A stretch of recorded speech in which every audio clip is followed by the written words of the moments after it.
أعوذ بالله من الشيطان الرجيم بسم الله الرحمن الرحيم.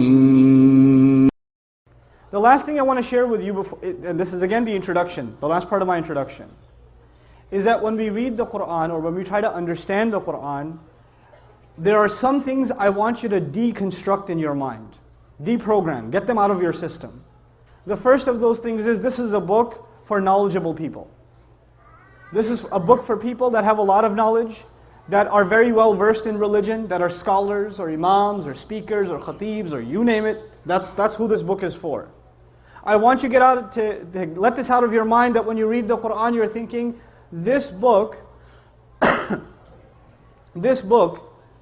is a very academic kind of exercise. Oh, it's a religious, spiritual text. I don't even want you to think about it like that first. You know what I want you to think about it like? You know when you have a real problem? A lot of us have problems. We have family problems, we have marriage problems, we have problems with our in-laws. But you say that's normal, right? So there's a problem with our in-laws. Some of you have problems with your kids. Some kids have problems with their parents. Friends have problems with each other. Some of you have problems at work. Some of you have problems in business. We have all kinds of problems. And when people have really bad problems, you know what they do? They go talk to a friend. Man, can I talk to you? This thing's really bothering me. And you call a friend and you're on the phone with them for an hour, talking about your problem. Right? This is what most of us do. And hopefully people you talk to about your problems are in your family.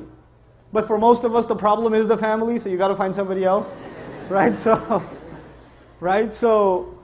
And this gave birth to really a gigantic scam industry, even though there are some very legitimate psychologists out there, but a lot of therapists are just crooks.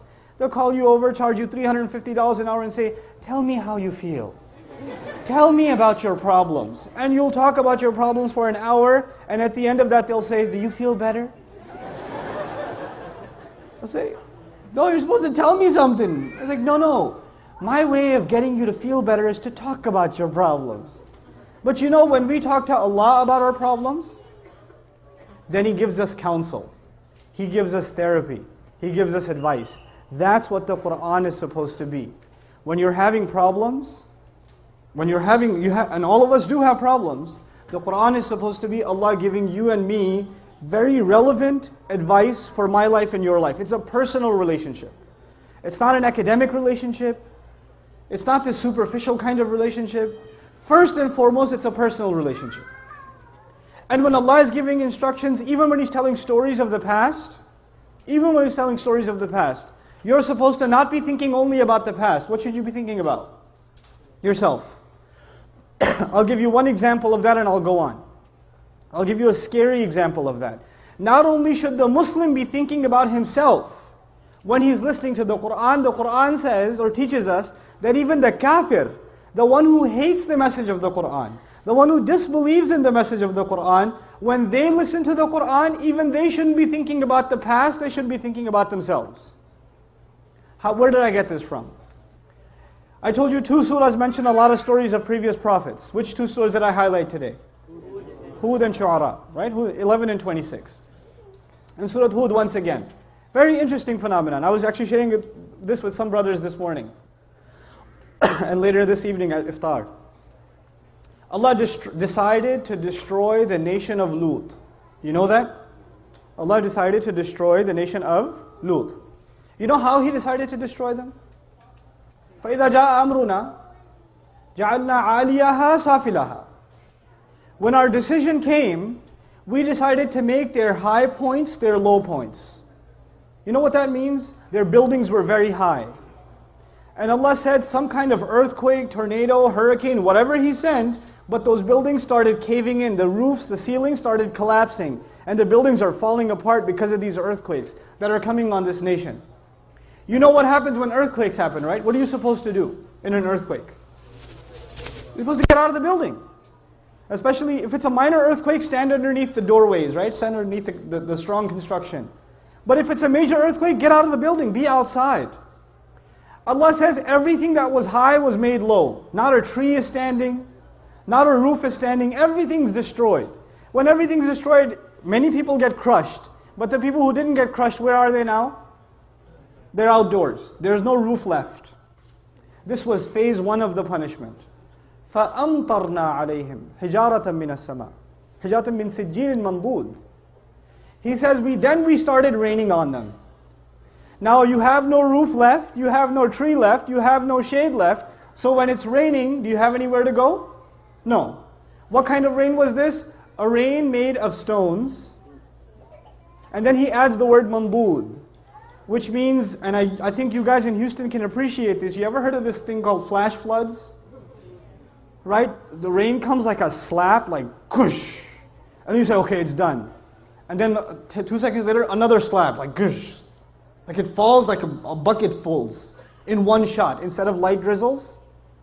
Allah says the stones would come from the sky, one big smack. And you would think it's done. Then another layer, then another layer, then another layer. You know, I was giving the younger guys examples because they play a lot of Modern Warfare or whatever else. It's like, brrr, brrr. It's like that. You know, reload and then again, reload and then again, reload and then again.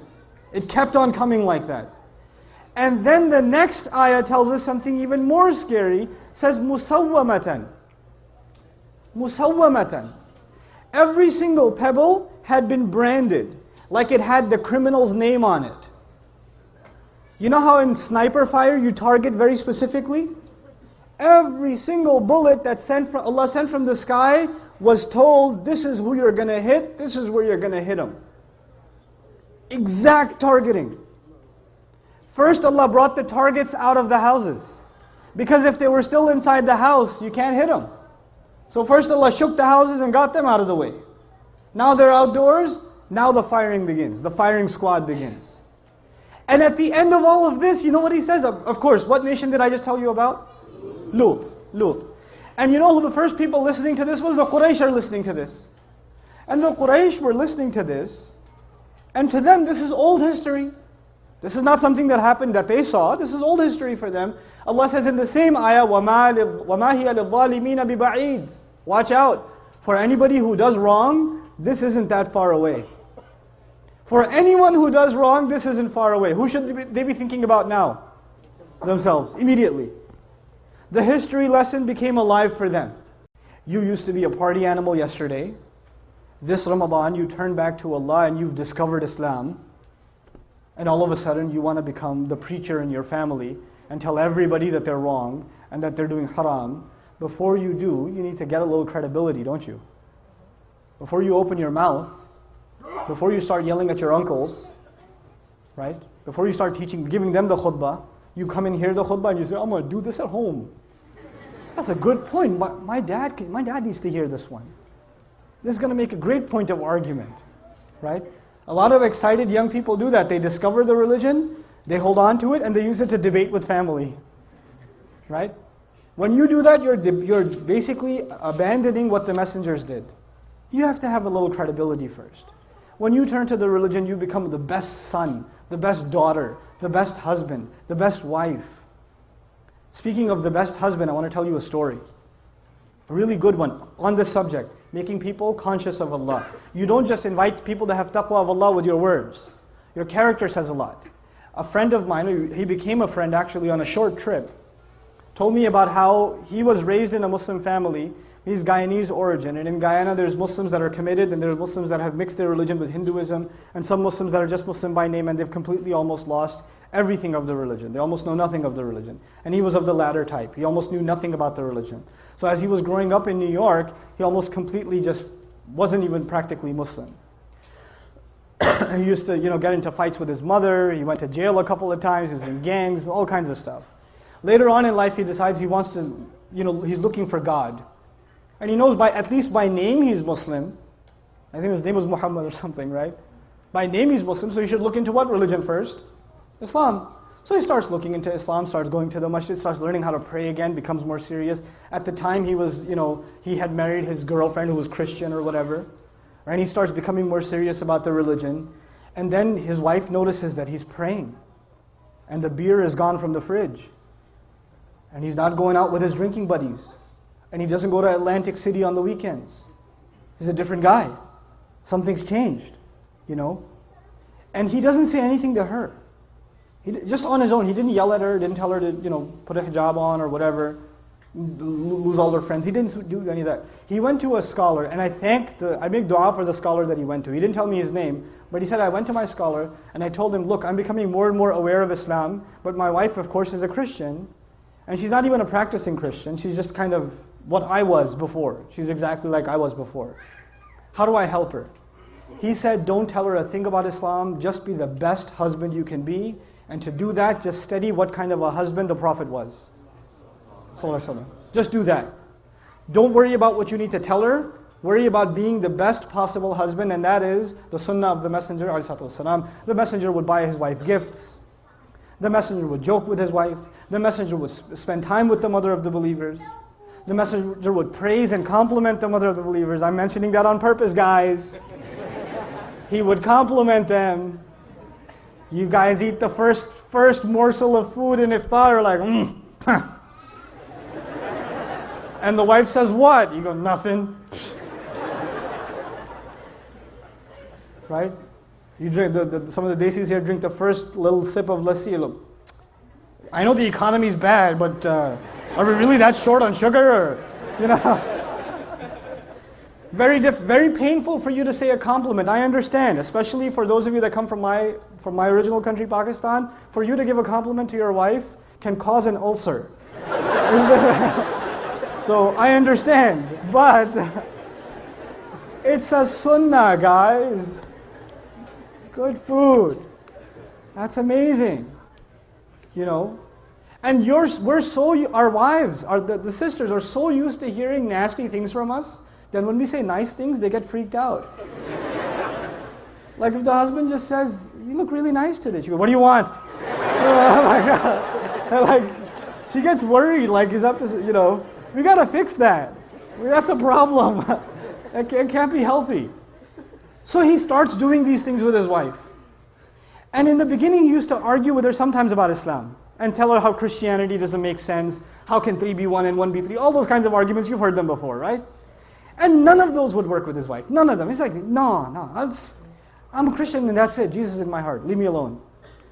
3 years go by. He stops talking to her about Christianity and how dumb it is or whatever. Stops debating with her. He's just being what he can be as the best husband. And one day he's making maghrib and his wife joins him in salat. And he's in salat. It messes up his salat. Right? What's happening here? Right? Yeah. Can we go a break for after like 5 minutes? Yeah, we can give a break in 5 minutes, sure. For 10 minutes because they have to move the Sure. So, he gives, after salat, he looks at her and he goes, what happened? And she goes, what? Nothing. And he goes, no, you have to tell me what happened.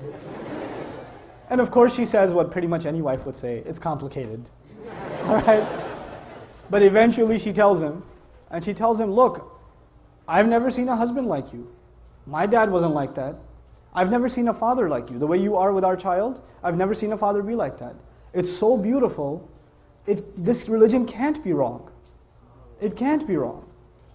This is ittaqullah. You see how aware you are of Allah in your life. Right? It's not how many ayat you've memorized, how many ahadith you know, how much knowledge you can spit out at someone, how many quotes from scholars you can deliver. It's not about that. How are you living your life? People can see that. You're calling people to the taqwa of Allah. حَقَّ تُقَاتِهِ وَلَا تَمُوتُنَّ إِلَّا وَأَنْتُمْ مُسْلِمُونَ. And that's the next part. In 5 minutes I have to give you a break because some people have to get their cars and park them like they would at work. Right? But what I want to share with you in these last 5 minutes is وَلَا تَمُوتُنَّ إِلَّا وَأَنْتُمْ مُسْلِمُونَ. This is item number 1. There were 3 items, right? This is the first item. Don't you dare die except that you're Muslim. One of the most important things we have to do as families is we have to talk about death. As families. Not in speeches, not in khutbahs, as families. Not if I die, when I die. People say, if I die, do this, this, this. No. When I die, do this, this, this. When I die, make sure please make dua for me. Even to young, like teenage kids, early, when they're just getting their consciousness, make them aware of death. If there's an opportunity to go to a janazah, take your family. Take your kids especially. Let them see a janazah. Let them see the burial. I know about the sunnah about the women. But other than that, I'm talking about just actually being aware of death. And the best way to be aware of death and to be aware of our mortality also is that we have to take our children out of their comfort zones. I'm telling you, wallahi, wallahi, even the ones of us that are not doing that well in this country, that have minimal, jobs and are barely getting by in their apartments, we're still living like kings compared to people in the rest of the world. Our children have a lot of luxury. Even those of you that are living in small apartments, you open the fridge and there's 4 different kinds of soda and 3 different kinds of juice. And there are people that haven't had clean water for weeks, right? We have a lot of luxury, and our children are used to it. We're used to it. We have to take ourselves out of that sometimes. We have to take ourselves out of that. Even for a little bit, to put life in perspective again. And that's really important. Because when our children we just become accustomed to luxury all the time, and we start getting used to it, we forget what we really are. What we really are is dirt. Allah created us from it, and we'll go back to it. That's all we really are. And a human being forgets that, right? The higher up he goes, he forgets where he came from. We have to remember where we came from. This is the first agenda. I haven't even talked to you about the laws of Islam and prayer and hijab and beard and this. And none of that stuff. All I'm talking about is just be aware of Allah, man. Just be aware of Allah. Be aware that you're going to die. That your life has a purpose. And you're conscious of Allah now so He can take care of you later. You forget about Allah in this world, He'll have you forgotten in the afterlife. After you die, what are you going to do? A disbeliever can deny the akhirah. A disbeliever can say there's no coming to life after death. But even a disbeliever cannot deny death itself. Death is a reality. That's going to come. If there's one thing that makes us, worry. I actually love Ramadan for that reason. How much time left? A couple of weeks, right? How fast did that go by? How fast? That's your entire life is going to be like that. My entire life is going to be like that. Ramadan, you know how fast it went by? That's how fast life goes by. It's a good training on how, how we say, only a couple of weeks left. I got to do this. At least those of you that care. I got to pray more. I got to finish Quran. I got to do this. I got to do that. I have a little bit of time left. If you can develop that attitude in Ramadan, you should transfer that attitude to the rest of your life. I only have a little bit of time left. I got to get some stuff done. I got to put this investment in place. So once I'm gone, I keep getting the credit. The sadaqah jariyah, I keep getting it. From my children, from what I taught, from what I help people with. From good things I did in this world. This is our first campaign. For our families before anybody else. And worry about family before you worry about anybody else. If we can do that, inshallah ta'ala, we're going to be ready for the next phase of this campaign that will create this beautiful society that Allah wants us to become.